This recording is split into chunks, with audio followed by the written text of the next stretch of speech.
Yan mga good morning mga kalupit, mga Bisayang dako.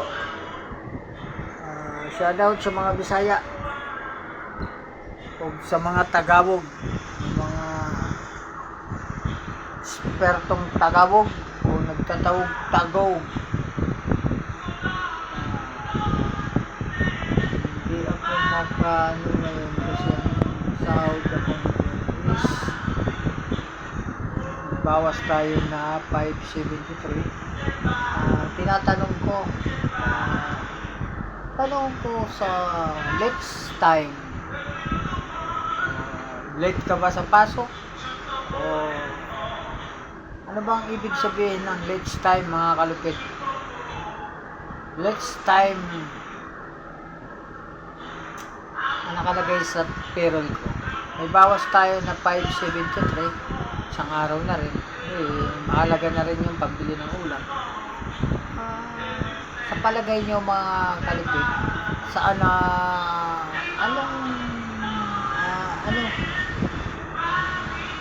para saan next time na yan? Yung nakaraan ay bawas sa akin 250, ngayon 1 din na, isang araw na.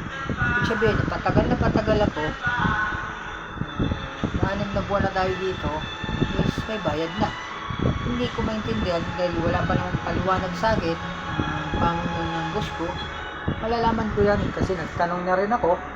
Ito, follow up lang sa tanong ko sa inyo mga kalupit, na kung ang sahod ko kasi nasa 8,000.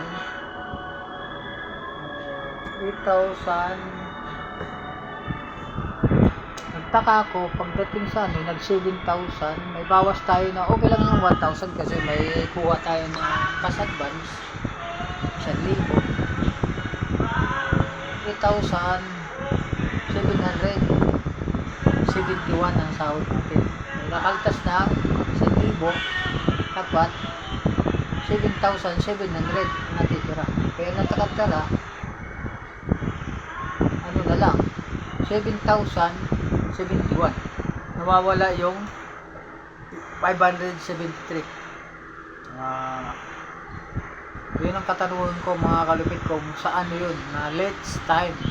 Kung na-late ka, posible naman ganun kalaki, isang araw ang binawas sa'yo, di ba? Yung katanungan ko mga kalupit, ito lang, sana may makasagot sa nakalagay sa payroll ko na let's time,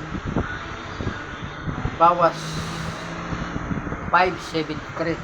Kasi 573 lang tayo kasi nandito ako sa NCR.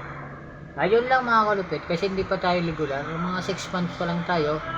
Hindi ko alam kung kailan ako mag-regular. Malalaman natin to pag update ng amo ko mamaya o bukas. Sige, maraming salamat mga kalupit.